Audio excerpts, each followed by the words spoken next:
God actually let Jacob sit up there and work to 14. Yeah. So one thing I think sometimes when we're going through something in that moment, we just want God to pull us out. Yeah. Right? Like you just want God This is too much. Yeah, like God pull me out of this situation. But God was waiting to see how humbly he would take it, to see would he move with the grace. And because he dealt with it the way he dealt with it, God gave him an extra blessing at the end. Yes. So he didn't leave with the weak flock, he left with the strong flock. Yeah.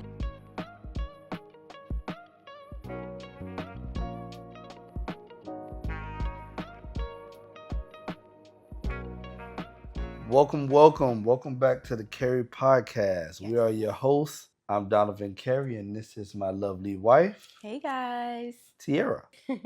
So welcome back where we study the Bible separately and we come together and we have these discussions. We don't claim to be experts. Not at all. But we're just reading the Bible from Genesis to Revelation. Sharing our thoughts with each other and inviting you into our conversations. Yeah, trying to pull out whatever lessons we could. Yes. This is episode 19. Woo, woo, woo. Today we're going over Genesis chapter 30. Yes. So the big 3-0. A little recap where we left off at. We have met Leah, which is considered the unloved wife of Jacob. Yep. Jacob was tricked into marrying her by Laban.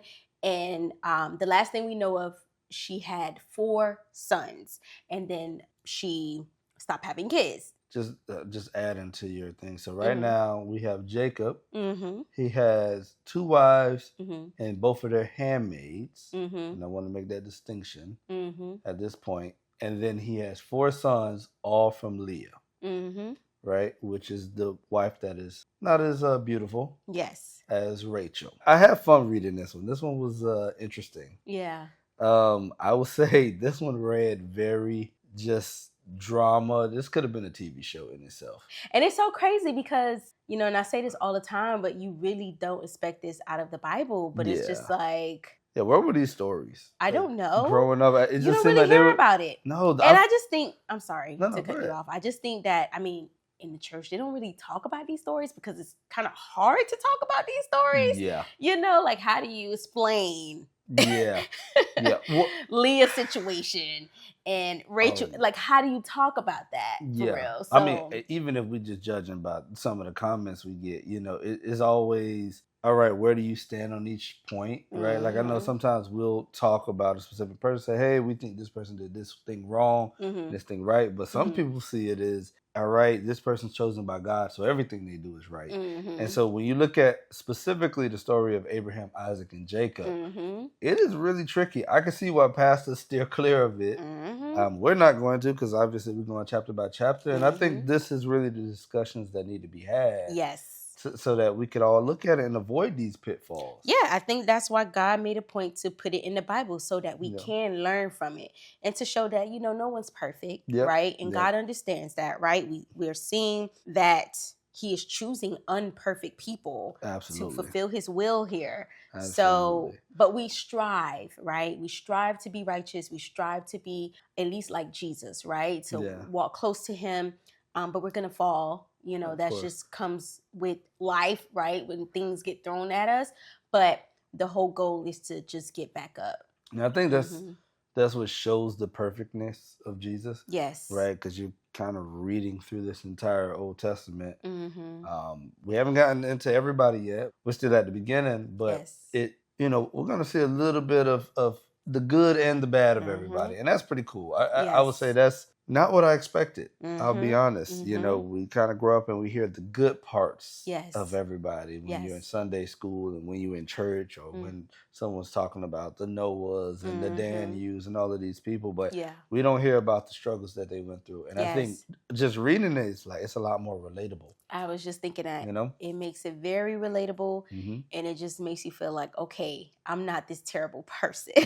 I'm not just this terrible person, but, anyone can be redeemed. Yes. And I think we also learn like it's still a part of God's plan. And that's, I think, the most rewarding thing about it is like, even when we when we look back and we say, man, we made some bad decisions. And then you look at where you come, you're like, but that's all a part of the journey of how I got here. And we're seeing a lot of that in the Bible, right? So far, it's just, you're watching these kind of, these backslides, these, a lot of it in these three books these three guys, Abraham, Isaac, Jacob, is really just their journey to, in my opinion, like of building faith. Yes. And I think that that's really strong because that's what we're all doing at the end of the day. That's all we're doing. Yeah. Yeah. So you ready to get started? Let's do it. All right, let's get into it. Okay, so Genesis 30 starts off by mentioning that Rachel envied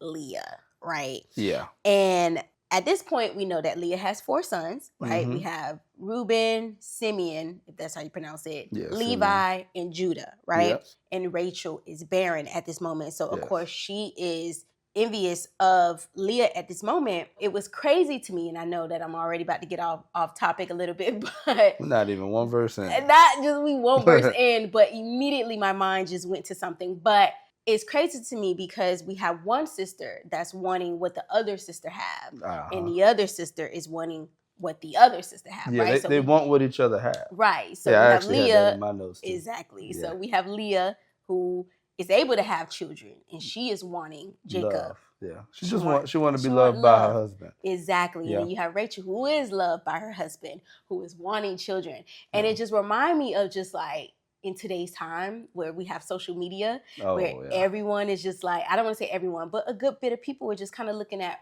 what other grass people is always greener. Right. Like,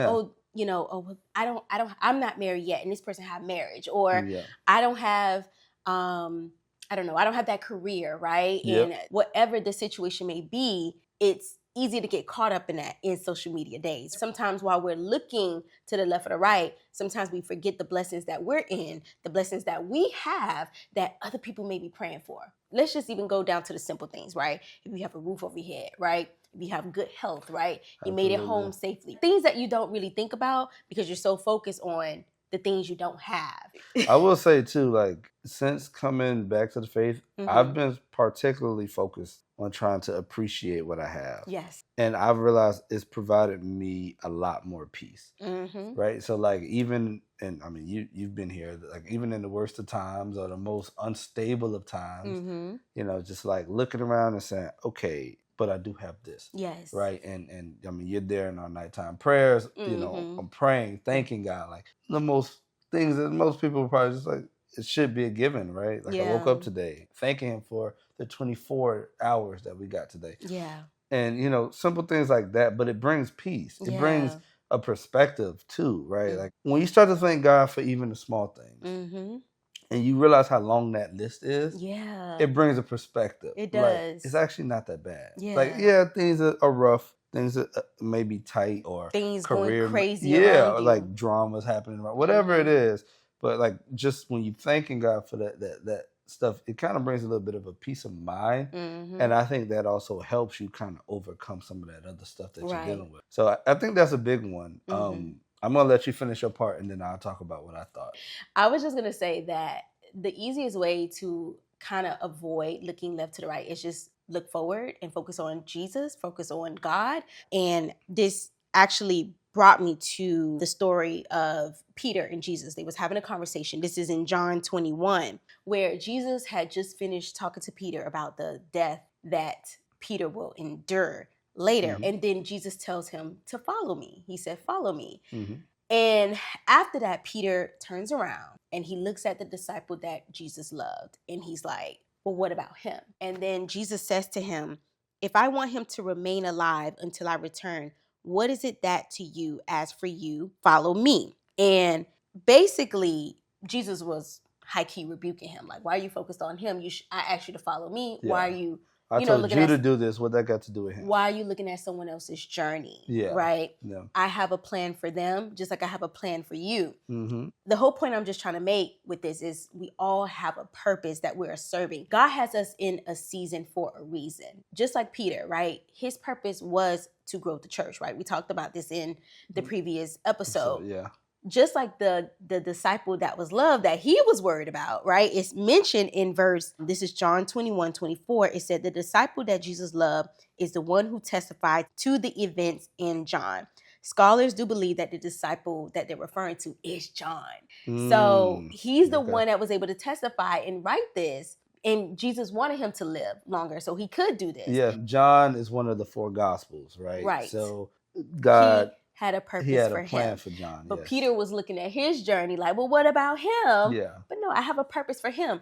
Just like Leah, right? Leah had a purpose. She's the one that was able to bear Judah, right? And we know Judah is the one that leads to Jesus. Yeah. And Rachel serves her purpose where she will eventually, in God's timing, will bear Joseph. And we know Joseph is, well, we'll see later that he is the one that basically saves the line of Judah. Yes. Right? So, and we'll get into that story, but the whole point I'm trying to make, Rachel is not seeing this in its moment because she don't understand what God is doing. She's just like, I want it right now. Yeah. She's having these kids, but God is like, in my timing. In my timing. Because when you think about it, and I know this might be a little bit of a spoiler alert, Joseph ended up being one of the younger sons. Yeah. And he has this dream, and if he was like the oldest son, right, would they want to get rid of him? And well, yeah, the whole story changes. The whole story changes. The whole story, he's not as gullible, you know, and I'm using the term gullible, but you know how it is.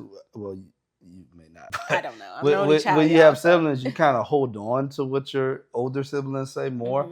So it was easier for them to trick him, is my point. Right. Whereas if he was older, maybe not as easy. Right. So, no, I mean, it was supposed to be laid out It was supposed to be laid out. It was God's plan. So, yeah, I just say that to say that we're all in our season for a reason. And there's no point of looking left to the right because it's God's plan. Where we are right now in this moment is God's plan. Yeah, so, I like it. Okay, so back to Rachel. To verse 1. Leah. Rachel envies Leah, and she basically demands Jacob to give her a baby, right? And Jacob is like, I ain't God. I'm not God. He is the reason that you're barren, right? You talking to the wrong one. Right. And it brought me back to the conversation we had in the last episode where you mentioned God opened up the womb of Leah, but made Rachel barren. I was like, no, I guess she's just barren. You know, I kind of had to sit with that and understand that, no, this was God making her barren, Rachel specifically. Because in the last, at the very end. It just said Rachel was barren. In the last chapter, even in the King James Version, it did just say that Rachel was barren. Right. But yeah, you make the point because we see that later on, God does what he does. He does what he does, but also Leah has stopped having children in the last chapter, which is, you know, at this moment, she's barren as well. And that's clearly God's doing. So he is in full control of whose womb is open and closing here. Yeah. So I just wanted to kind of just tell you that I did sit back on that. And I am in agreement with you. I'm giving you credit. Yes, you are right. Yes. So God just waited a little bit longer to show that and reveal that to me. But, you know, I got there. So one thing I liked, right, is Jacob said, like, hey, I'm not God. Yeah. And I like that because it goes to show how after that encounter, things are changing, right? We never heard Jacob mention God before. And then he has that encounter. And he's understanding the power. He's understanding the power of God. So I found that interesting. I was like, okay. So we're actually seeing, because I was curious about that. Like, all right, is he now praying? Is he, you know, the parts of the Bible that, the story within the story, right? But we do see that, you know, he is, I'm not saying he's praying or anything, but he's definitely acknowledging that this is up to God. I have nothing to do with this. I'm doing my part. Yes. And that's all I can do. That's all I can do. It is up to God at this point. So when she was speaking to Jacob, she mentioned, well, when she was demanding him, right? Yeah. When she was demanding him to give her a baby, she made a statement and said, or I will die, or something in that nature. And I personally thought that was a slap in the face because you know this man is working 14 years for you. Yeah. 14 years of no pay. I didn't even think about that. I did. I was like, that is so selfish to say to someone, knowing they are literally working for your father for free to be married to you, and you're going to say, or I'll die? Not to mention, the part of it, too, that I was listening to was like, yo, he just picked up 4 people that he has to take care of. Like, at this time, he's the only one who's capable of working. Yes. Clearly. And then the sons on top of that. Yeah, and then the son. So he has this massive family, and y'all over here. Well, Rachel at this point. Yeah. But right now it's just Rachel because we didn't get there yet. Yeah. But you're over here talking about you'll surely die, right? You're over here like over exaggerating, kind of building up this stress. Yes. Right? Why? Yeah. Well, I shouldn't say why, but you're asking of him what he is not capable of. Yeah. Yeah. So that's a very good point. Yeah. So I thought it was very selfish, and I really feel like it shows how manipulative she is. I think they all were, because Leah's the same. Leah ain't no different. You think so? Which also made me think. I know we're ready to move on, but I think it's interesting that we had Esau and Jacob, two siblings, at a rivalry, and now we have Leah and Rachel, two siblings at a rivalry. Right. Yeah. And I mean, a lot of it started with the whole favoritism. Yeah, yeah. When you think about it. Absolutely. That's and even, I would even give you Cain and Abel as well. Yeah. Started also with. But no. It wasn't favoritism in a sense of God's fault, but it still did start with a favor. Like he favored Abel because of the way Abel gave. Yeah, so interesting. So now we're seeing this repeated cycle of what Sarah did with Abraham and Hagar. So Rachel goes ahead and offers up her servant, which is Bilhah, I think, or Bilhah, if that's how you pronounce it. She offers her up to Jacob so that she can bear children. Yeah. So they have two sons, right? The first son is Dan, and his name means judge or judgment. Yep. And then the second son is Naphtali, and his name means struggle or wrestle. And she basically names them based on what she's going through, how she's feeling. Seems like they all kind of name kids based on their inner feelings. I did find that interesting because in this time we usually name kids what we want them to be. So we'll say, hey, this means this, and we want our kid to be this, so we're gonna name them that. But they actually just like, I'm going through struggle right now. I guess I'd name you struggle. Yes, that is crazy. You look hairy. I guess you'll be named Esau. Yeah. So Rachel is definitely still in this competition with Leah, right? And she is believing, I am winning. She actually says it, that she is winning, right?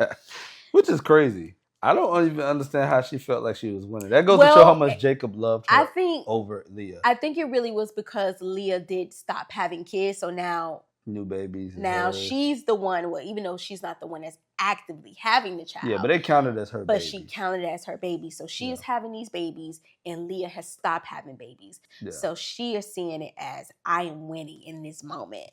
Yeah. And it really could have been because God had closed Leah's womb, or it could have been that she has stopped allowing Jacob to have intercourse with Leah, based on verse 15, when she, later when she says that, she'll let her. Right. Yeah. She'll let her have intercourse with Jacob. So either way, or it could have been a little bit of both. I don't know. Yeah. But okay, so I get it now. So that's kind of what you're thinking is when you say Rachel was kind of running everything, because in that verse it does say, I'll let you. Yes, that's what I was thinking about. That makes sense. Okay. Yeah. So Leah realized that she wasn't able to have children. See, I'm sorry, not the. Go ahead. I took it as, you can take my turn. So that's where we kind of separate. So I took it as they had whatever routine they had going on, and it was, for these man grapes, you can take my turn tonight or whatever. That's how I understood it. But it could have been. It could have been. Yeah. So Leah finally realized, I don't know if it was finally, but she realized that she wasn't able to have children. Yeah. And you have Rachel over here having children. So now there's a little bit of competition again on both ends, right? So she has her servant, Zilpah, have intercourse with Jacob, and she has two sons. So we have Gad. Yep. Which his name means good fortune. Yep. And then she has Asher, which his name means happy. Yeah, so these are very positive names, right? And she says in verse 13, what joy is mine. Now the other women will celebrate with me. And I was a little taken back by this, because where we last left off, she went from wanting affection from her husband to turning around and wanting or giving praise to God, right? Her focus was on God, but now it seems like she has turned back to the flesh. She has turned to men again, wanting that affection from men. And I mean, it says women, but you know what I mean when I say men, just humans, right? And we know, like you mentioned before, women's status was based on children, right? Yeah. The amount of children that they would have. So in her mind, she is just seeking validation from other people. Yeah. Where, before. So I just kind of see this as like backsliding a little bit. We're going from seeking validation from people, then going to praising God and seeking validation from him, then now kind of going back to seeking validation to men. And she's using her children to do this. Yeah. And Rachel wanted to do the same. Yeah. Right? So everybody's just kind of using the kids. Yeah. Trying to one up each other. Right. I got more kids. No, I got more kids. And I got sons. And it's just very interesting what's happening here. One of the things I kind of was finding funny was like, you hear all of these stories of like patriarchy, women ain't control anything. And I'm just reading this. I'm like, I don't know. It seems like they kind of controlling everything in this story. Literally have been from the beginning. Jacob has no say. Literally, I have yet to. It sounds, honestly, and the reason I guess I took it as they have certain nights is because how else could they give the handmaid to him without the other wife saying, that's true, no. Yeah. Right? So to me, what that means is instead of me sleeping with him tonight, which would normally be my night, the handmaid is going to say, yeah. That's kind of how I got it. Yeah. That might be it. Yeah, they got some cycle going on and Jacob don't know. He just coming in like, all right, cool. I guess so. So Leah's first son, Reuben, he was out in the fields and he randomly finds these, they call it mandrakes in the NLT version. Yep. So he finds these mandrakes, and I believe the Hebrew meaning is love apple. Yep. These love apples. And they're pretty much aphrodisiacs. Yes. They increase fertility and also cause arousal. So at this point, remember, Leah has stopped having children. So I'm pretty sure she wanted them to use to increase her chances of having more children, right? Rachel finds out about the mandrakes. She goes to Leah and basically begs for the mandrakes, right? Because remember, Rachel has been also barren, right? And Leah responds kind of in a hostile, frustrating way, like, you already stole my husband. You want to steal my son's mandrakes too? This was interesting to me, that you already stole my husband. Yeah, that's wild. Because Jacob really was working for Rachel. That was very obvious. So I thought that was interesting. I think it also goes to show kind of just where they are as far as how selfish they both become in this situation. Because Jacob was never really Leah's husband in the sense of just where he was. Yeah. Like, she just was a byproduct of Laban's trickery. Yeah. More so than anything. So unfortunately, yeah. Yeah. When I read this part, it just made Genesis 2:24 make complete sense. Where it says, this explains why a man leaves his father and mother and is joined to his wife, and the two are united into one. You know you. Two into one. Yeah. Okay? Yeah. And then also, God made a point to say this in Leviticus 18, I believe. I think it's 18. I might be wrong. But in Leviticus 18, where he says, while your wife is living, do not marry her sister and have sexual relations with her, for they will be rivals. So God didn't even agree with this. This whole situation, right? Yeah. So I do think. Well, it was God's will at the time. It was God's will, but I'm saying it was God's will. I mean, again, like I said before, I feel like God can work through human error to true. Let His plan be fulfilled. Yeah, but I feel like I don't think God totally agreed with the situation. But again, He used it. Yeah, we know God is not a God of chaos, and this is chaotic, right? Is chaos. God is a God of order here. Yeah. So this is absolutely chaos. Yeah. So I just think He just let it play out. Yeah. He just let it play out. All right, cool. I gotta move a few pieces around. Yeah. Now I'm gonna shoot Jacob some bail. because he did go there for one wife. He did. He went there for one wife. He did go there for one wife. And Laban, he ended up with 4. Yeah. Right? Because once the handmaid has a baby, I don't think it's based on intercourse, but has the baby, whichever, the handmaid also becomes a wife at that point. So he went there for one wife. He ends up with 4 wives. Yeah. Right? Because he didn't know Rachel would be barren, so he didn't know he would have to have kids with the handmaid either. Yeah. So, he didn't actually make this choice. He didn't make this choice. Yeah. But boy, it sucks. Boy, it sucks. It sounds very stressful. Yeah, he just gave up. I'll pass. He's just like, you know what? I'm going to work. Yeah. I'm going to work. So Rachel responds, and again, like we mentioned before, she says, "I will let Jacob sleep with you." Yeah. So what verse are we at? We're on 15 now. Yeah. Okay. And she says, So she says, "I will let Jacob sleep with you tonight if you give me some of the mandrakes." Mm-hmm. And again, I think this further proves my point where I said that she is manipulative. She is very controlling of Jacob, right? And so Leah, I keep calling her Leah. Her name is Leah. So Leah agrees and she pays the mandrakes. And that evening when Jacob was done with the field, he's coming home and Leah goes to him and says, "Hey, I pay for you." Again, I hate that Leah is going through this, and it is a little heartbreaking. Really taking Leah's side here. I feel bad for her. I do. I don't know. I don't think that's right. I think they both are doing the same exact thing. They are. I feel like you feel bad for Leah because she's not attractive. But I don't think Leah is really doing it out of spite. Like, I just think her thing is like, I just want to be loved. I just want attention. I just want this. Versus Rachel. But I don't think Rachel's doing it out of spite either. She is jealous. It literally says she envied. I know, but it also said that, we know that Leah also envied Rachel. She just wanted the love. It never mentioned, Rachel wants the baby. No, but it never mentioned that Leah envied Rachel. It never said that. It just said she wanted a baby. But she wanted to be loved. She wanted to be loved. I don't know.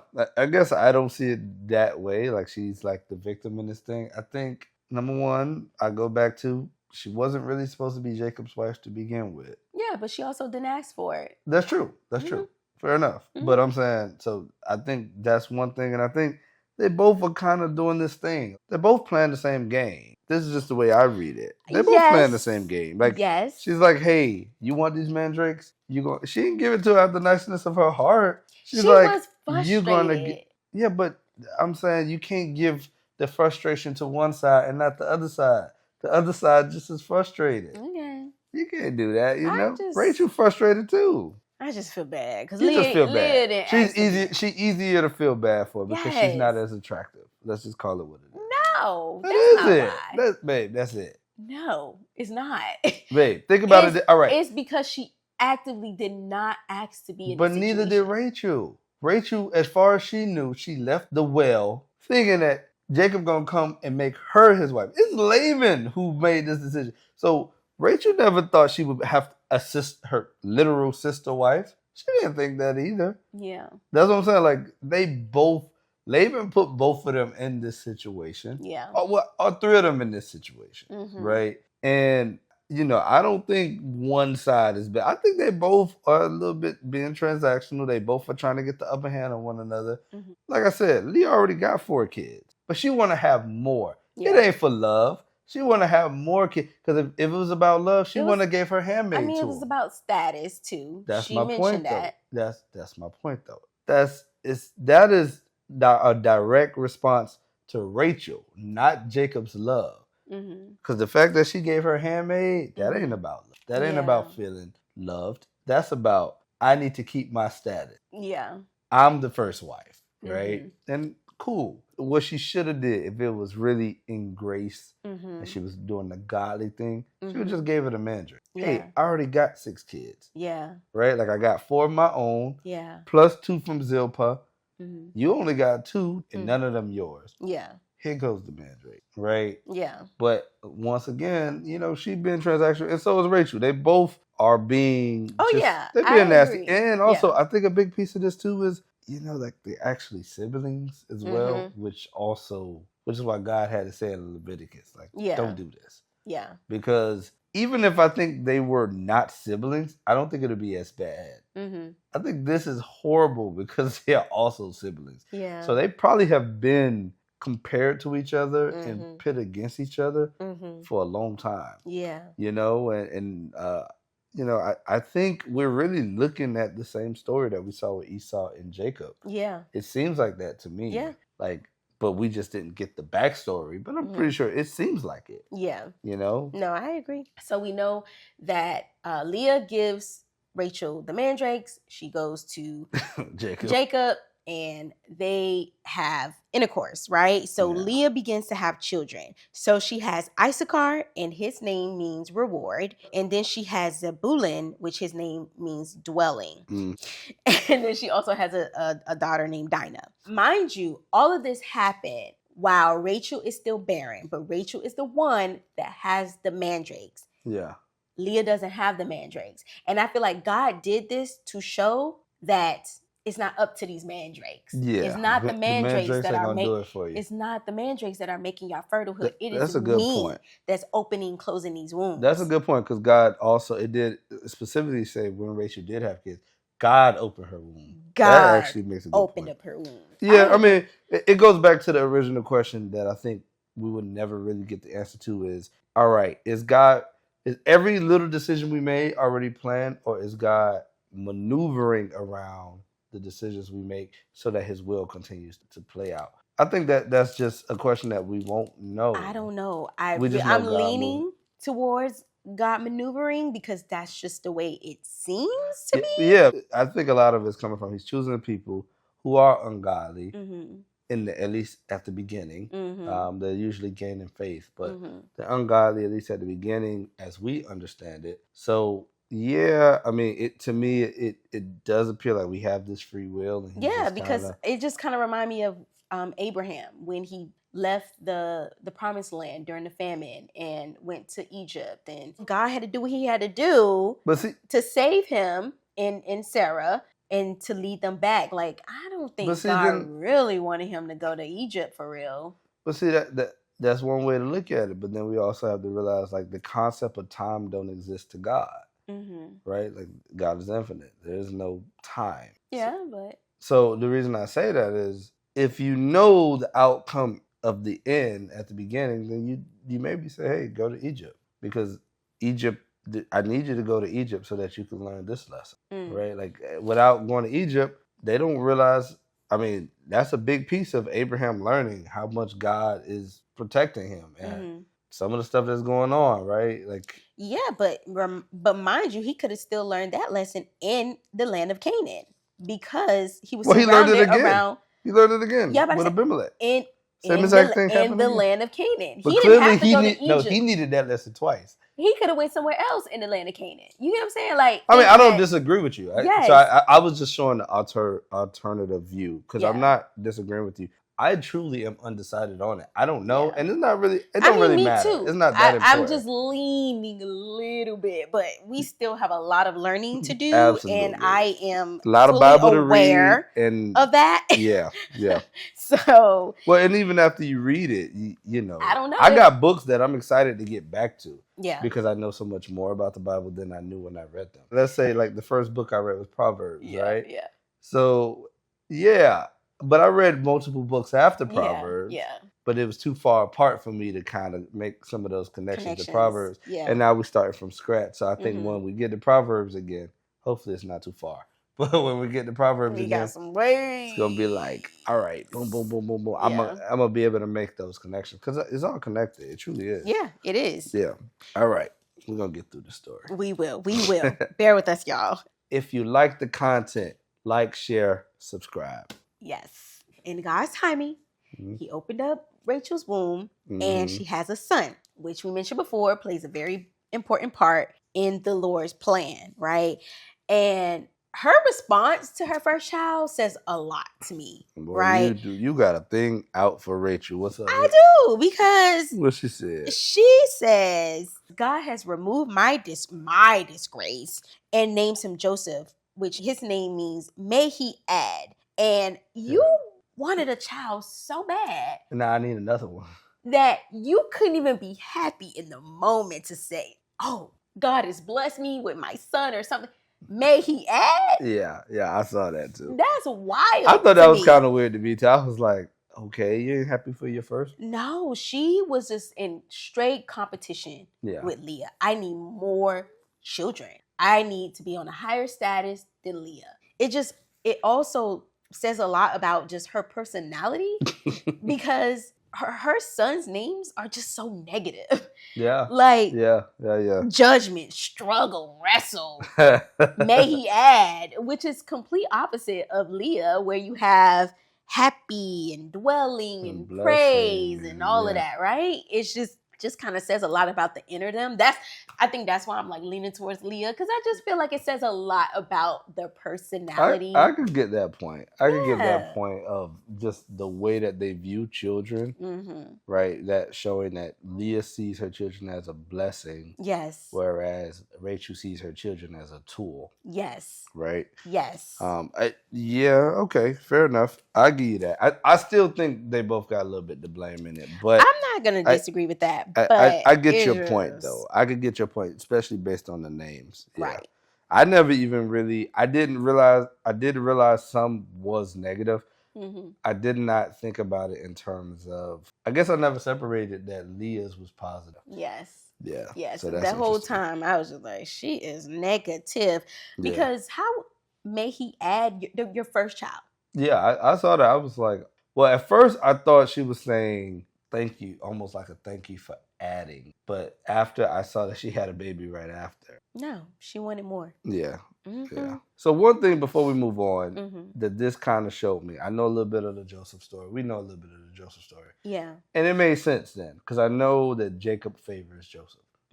And I when you hear the story, they never really go into, well, I shouldn't say they. I had never really heard of the whole Rachel and Leah beef, and Rachel being the pretty one and Jacob liking Rachel more. So it actually made a lot more sense to me. Like, oh, okay, he liked Joseph because he was Rachel's first son. And also Joseph has a closeness with Benjamin, who we haven't seen yet, but that's the later son, because they actually share the same mother. Which that was something I was like, okay, that actually it clicked at that point. Yeah, some of the whys behind the stories. Yeah, that was all. Now we can move on to Big Lade.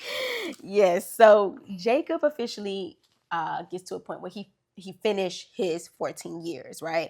So he goes to Laban and he basically demands that he let him go home. Because he was Laban's servant, culturally he had to actually formally ask him to let him leave. He had to get permission to leave. Yeah, and another thing was he was financially dependent on Laban, and we now know that he has 9 kids at this point, 4 wives. Like, he needs assistance with taking care of them, and he doesn't have anything of his own at this point, right? So he needs Laban to, in a way, bless him to leave, right? When I was doing my research, it said that the reason he had asked for permission to leave, in accordance with what you were saying, in the sense of culturally, it was, you just didn't just get up and leave because you finished your time. But also, they said because it prevented wars. So, like, because Jacob is a person of prominence.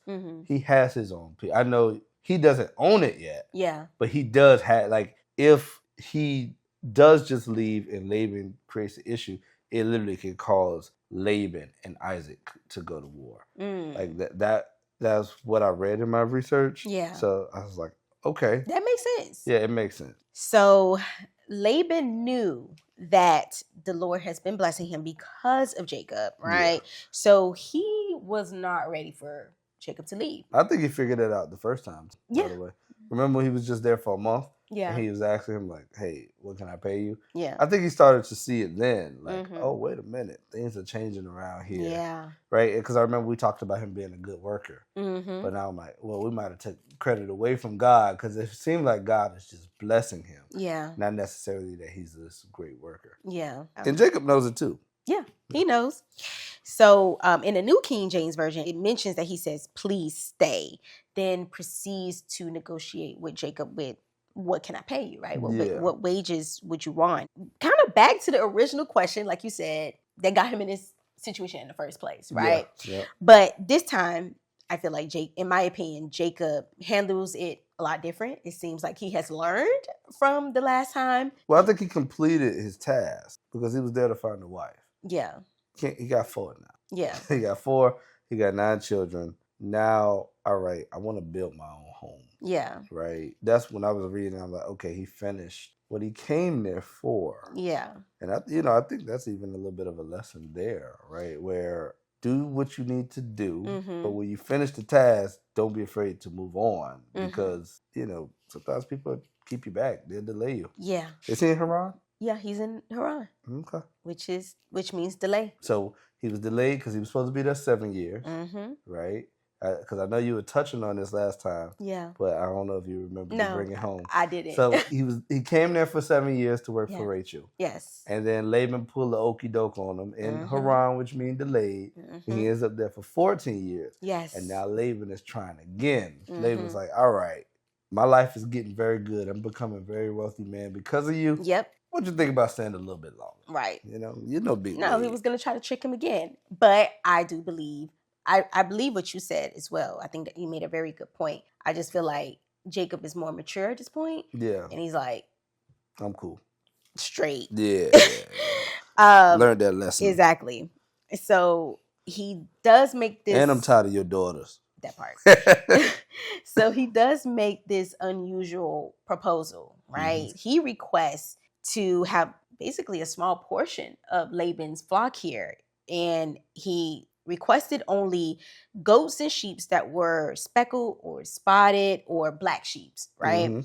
This way, Laban would know that Jacob did not steal any of his flock. When I was reading it, I was like, okay, spotted, speckled, black. I'm like, okay, I'm imagining that they're selling wool here. And I'm like, it might be kind of hard to sell that wool. When I saw it though, and I read it, I'm like, this to me was a show that Jacob was changing his view of God. He was understanding the blessing around him, because to me what I heard was, I want to take the worst of your flock. You can have the best of your flock. I just need the worst of your flock because I know how blessed I am. Yeah, this is going to turn out in my favor. Yeah, right. Like it's going to be good. You're going to be fine because you're going to have the best of your flock. Yep. So you good.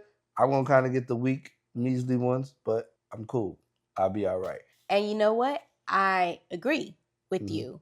It was due to his increase in faith with God because, and I'm just going to go a little further. Where you at? Where we at? I'm just in the next chapter. So in chapter 31, verse 12, well, actually, I'm going to start at 10. In verse 10, and this is Jacob speaking. He says, one time during the mating season, I had a dream and saw the male goats mating with the females were streaked, speckled, and spotted. Then in my dream, the angel of God said to me, Jacob.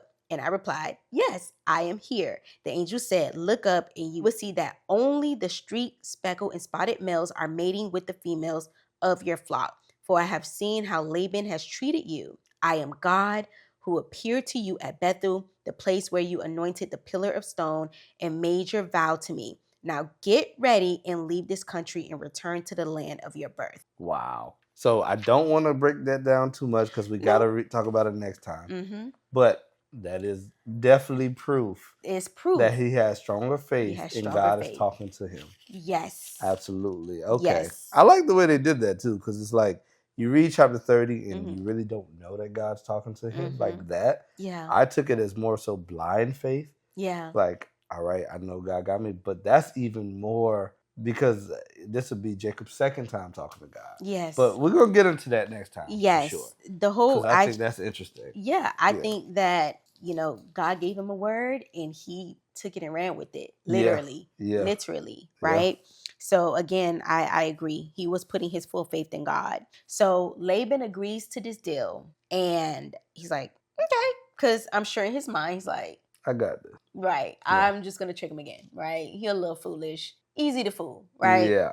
And in his mind, he's like, I'm just going to sabotage him because he wants him to stay. I'm just going to sabotage him so that he can stay here longer. Yeah. So that very day, he goes into his flock and he takes all not some, all of the male goats and the female goats that were speckled, spotted, and had white patches, and the black sheeps. Took them all, gave them to his sons, and sent them off 3 days away.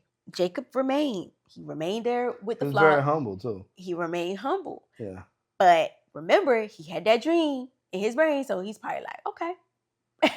Right? Because he knows, he sees, is none of them are there, right? Yeah. He ain't crazy. He been with the flock this whole time. Yeah, so before you move on, one thing I thought, and I might be changing it based on chapter 31, what you just read, but what I was thinking was, okay, he's been working with these guys for 14 years. Yeah. So two things have happened. He's been working for Laban for 14 years. He's already learned who Laban is. Yeah. He already expected. I think he already expected this. I think he maybe he didn't know exactly what was going to happen, but he did expect Laban to pull something because he did it last time. Yes. Right? So I think that was the first thing. The second thing, I think it also goes to show like how good he was at this thing that he'd been doing for 14 years, this shepherding, really. Yeah. Because based on his next action, it seems to me like he already knew what he would do if Laban sabotaged his idea.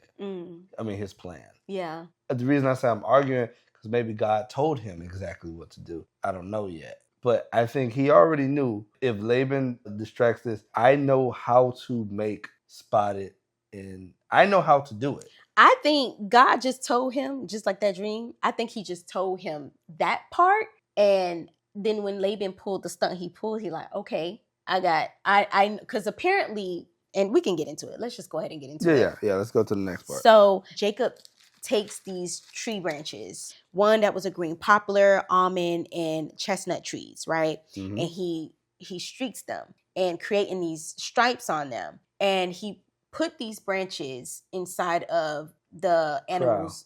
Right. Yeah. He would have them mate in front of it. Yeah. And apparently this was like an ancient cultural practice here, right? Yeah. Where it was kind of like what you see, you become. Yeah. That's what it was like. They believed if whatever the animals would mate in front of, that's how the offspring would look when they came out. Right. I think God just honored it like supernaturally. So you don't think he had tried this before? Like you don't think he understood how to do this? Not that he was thinking of doing it for Laban. Yeah. But because I would almost think he was, if I'm a shepherd and I know this, I may be trying to get all the spotted ones out of this flock, right? I don't know. To me, it seemed like this was a skill of his trade. Yeah. To me. I don't know, a farmer would have to tell me or a shepherd would have to tell me like if that's possible today, because how did they do that? No, I believe God made it happen. Yeah. But for it to already be, like it clearly was something they were already doing. Yeah. So the way I read it was, all right, maybe it's something that's like maybe work 20%, 30% of the time, or maybe it's just coincidence or whatever. But God is the one who made it happen. Yes. Like God made it actually happen. For sure. As opposed to, but I think it was already a thing. Like I think he had full faith that, hey, I can do this. Right. And, interesting. It's definitely interesting stuff. Jacob was like, okay, I'm going to take the strongest of your flock and I'm going to make their offspring spotted and speckled. And now you're going to get the weakest of your flock offspring that's not going to be spotted. So essentially Laban, who would have had the stronger flock, had he done the right thing, because he did not honor the deal and he tried to use the Laban-y ways, he's going to lose the entire blessing that Jacob brought to him. Right? So because Jacob was working there, he got this blessing. But because he was moving in the flesh, moving in corruption, he's going to lose it that fast. I thought that was very interesting. And I thought there was a lesson in that, to be honest. Yeah. This was another reap what you sow. This entire story is just reap what you sow. Yes. The entire story of Jacob so far has been reap what you sow. Yes. Yes, I agree. Yeah. But like we know from the dream that Jacob had, God was not pleased with what Laban was doing. One, he was giving Jacob, and it mentioned that Jacob became very wealthy from this, right? Yeah. I feel like God was just finally paying Jacob for all of the effort, all of the time, all of the work that he put in that Laban shorted him with, that Laban never paid him. Yeah. And was trying to steal from him. And this is something that I also find very intriguing, right? God actually let Jacob sit up there and work the 14 years. Yeah. So one thing I think sometimes when we're going through something in that moment, we just want God to pull us out. Yeah. Right? Like you just want God This is too much. Yeah, like God pulled me out of this situation. But God was waiting to see how humbly he would take it, to see would he move with the grace. And because he dealt with it the way he dealt with it, God gave him an extra blessing at the end. Yes. So he didn't leave with the weak flock, he left with the strong flock. Yes. So I thought that was interesting because I think that there's something very powerful in that. Like one of the fruits of the Spirit is long suffering. And I think this is what Jacob showed by working that 14 years for Rachel. Yes. Because I always found it weird. The Jacob that we knew would have tried to find his way out of it. Yes. Deal his way out of it. Yes. But he didn't. And that was very surprising to me. Because one thing I think they made a point to say is that Laban actually gave Rachel to Jacob on the 8th day after marrying Leah. So he actually got Rachel before he served his 7 years for Rachel. Yeah. Right? And I thought so I'm like, he could have just took Rachel and left. Really. Yeah.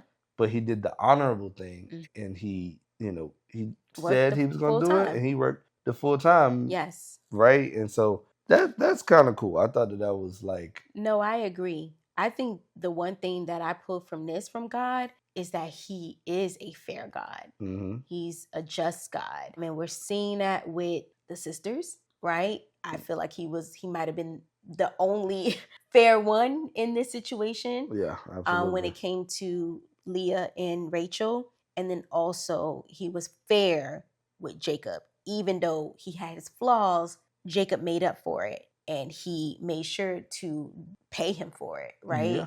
Yeah. I don't know how much because it didn't mention how much. Yeah, but he's wealthy. But he's wealthy now. And he wouldn't have been. Yeah. Yeah, he wouldn't have been. And this all came when his faith increased. Yeah, that's a good point too. Because really, when you think about it, 2 chapters ago, he was in the wilderness with nothing. Yep. He comes, he works 14 years. Now he's very wealthy. Yeah. And this is just the beginning of his blessing. Yeah. Right? Because we're still talking promised land. We're still talking 12 tribes. We're still talking about literally generational blessings. Yeah. Right? And not to mention the most important blessing, which is the line of Judah, right? Jesus. Yes. He gained all of this due to his obedience now. Due to his obedience. I know before he was like, well, if God do this for me, then I would. But it doesn't seem like that was the case. Yeah. Here. Yeah. It just seemed like naturally he just matured in his faith. Yeah. That's what it seemed like. He didn't complain. No. I found that, I really expected him to complain after the whole, hey, you got to work another 7 years for Rachel. Yeah. I did, but he kind of was like, okay. All right, I guess I got to work another 7 years. Yeah. It's so crazy to me because after reading this story, I had saw this quote where it says, even when the enemy is trying to sabotage you, the Lord will promote you. And it was just the timing for me. And I was like, this is literally Jacob's story. Yeah. Yeah, absolutely. A lot of great lessons here. I thought this was another great chapter. I'm excited to see what happens in the next one because it looked like I kind of glanced a little bit and I was like, about to get crazy, huh? It's about to get a little crazy here. Yeah. But yes, I really enjoyed this chapter. I love hearing your perspective on it. And I would love to hear your perspective as well. If you gathered something that we might have missed, feel free to share it below in the comments. And then also, if you agree or disagree on something, feel free to share that as well, respectfully. And we would love to engage and just hear your thoughts. If you have not, please like, share, subscribe to our channel so that you can come along with us on this journey as we go from the beginning to the end of the Bible and just diving into God's word and just trying to understand his nature. There could be many lessons that we can learn from a verse, literally. And I would also just add, don't forget, read the Bible for yourself. Yes. Okay? Yes. We're going to continue to say that because the lessons that we may be pulling from this may be a completely different lesson for you. Yes. You know, and so We highly encourage it. Highly. Dive in. And, you know, as you're watching this video or our future videos or previous videos, open up the Bible. Follow along with us. You know what I'm saying? That way it's easier to follow. And, I mean, we're not perfect, so we may miss something and you may catch something. So, you know, this is all about just studying the Bible. Not just reading, but actually studying it. So feel free to open up the Bible right along with us. Yeah, so next week we will do chapter 31. Yes, so I guess we'll see each other next week. Next Sunday. All right. Until next time.